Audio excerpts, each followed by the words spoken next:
Yeah. So these are free radicals. These have been around for millions of years, of course, and we've known about them for at least the last 70.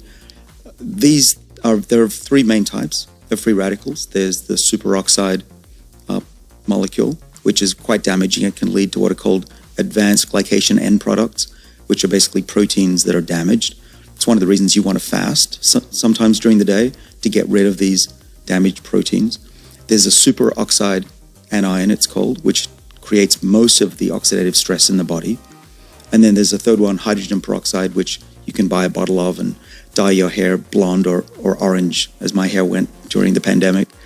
Those three things are really bad You for dyed cells. your hair during the pandemic? I got bored, just dyed it. How did it look? Horrible. It really went orange. I've been dyeing it ever since just to cover it up, but it's almost gone, thank goodness. But this is where iron comes in. When you have a superoxide molecule, it'll be turned into peroxide by an enzyme called superoxide dismutase, which is extremely important to get rid of that superoxide, which is going to damage the cell. But then you get hydrogen peroxide, and we know how bad that is. Look at my hair. You don't want that circulating. So then what happens is there's a molecule called glutathione, which will turn that into water.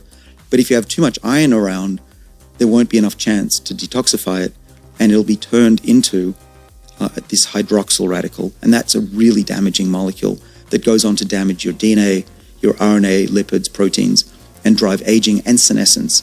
So you want to have iron enough not to be lethargic, to have enough oxygen transported, but not super high levels that'll cause accelerated aging.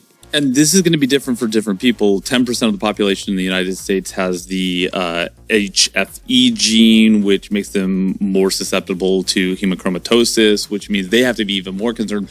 You can't know this without knowing if you carry this gene, though, right? I mean... Right. You do need to measure things, and that's why I recommend people measure their blood biochemistry and determine whether their iron, whether it's free iron, which is the worst type, or even the bound iron, are out of whack. And you can correct for that.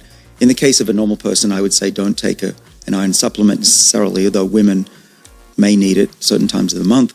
But people who have hemochromatosis, they're particularly susceptible to aging. And the recommendation typically of a doctor is donate blood if you can.